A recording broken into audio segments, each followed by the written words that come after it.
Who has seen that before?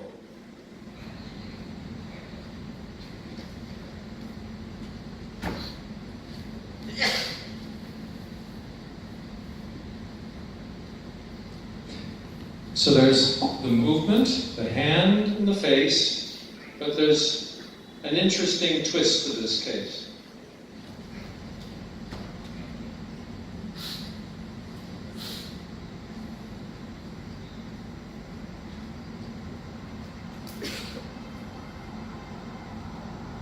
So she's being asked to look in various directions. There's frequent blinking, interestingly.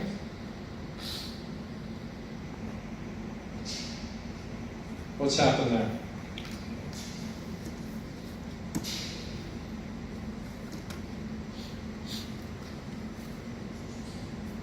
Right. Particularly if you look at the right eye, there's variability. There's no Parkinsonism, no ataxia.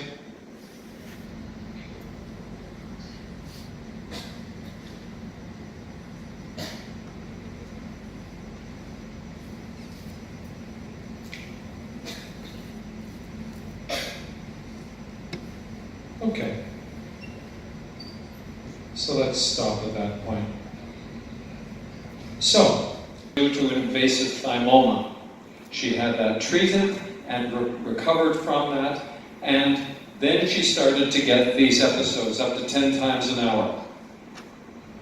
This is the chest x-ray in 2014. She has, as you can see, I'm sorry I don't have the pointer here, but there is a thymoma there in the sternum. And you see the difference here.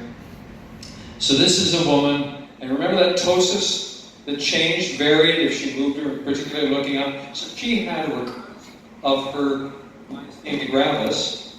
The recurrence of the myasthenia gravis was the evidence for the recurrence of the thymoma. So she's got a recurrence thymoma, but this time her thymoma is doing something more. Her thymoma is making new antibodies, and this is especially important to know about. So she has right facial brachial dystonic posture. This is a nice cartoon that my colleague Alberto Espe showed. This is classical. If you see these little spasms, there is nothing else that it will be except LGI-1 encephalitis. LGI-1 antibodies classically cause facial brachial or brachiofacial dystonic spasms. You will always, once you see this, and these patients can present with status epilepticus, they can present with an encephalopathy of limbic encephalitis. You may not know what it is. The last patient I saw with this had a late onset dementia. They had investigated the patient, didn't find any cause for the dementia, and then he presented to our hospital with status epilepticus.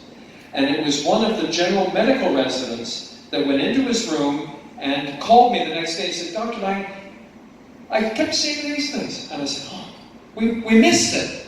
But it was fortunate that the resident, the medical resident, had seen the brachiofacial dystonic posture. We made the diagnosis of LGI-1 encephalitis, and we treated with rituximab, and the patient did very well. So this is a treatable, diagnosable, characteristic movement disorder.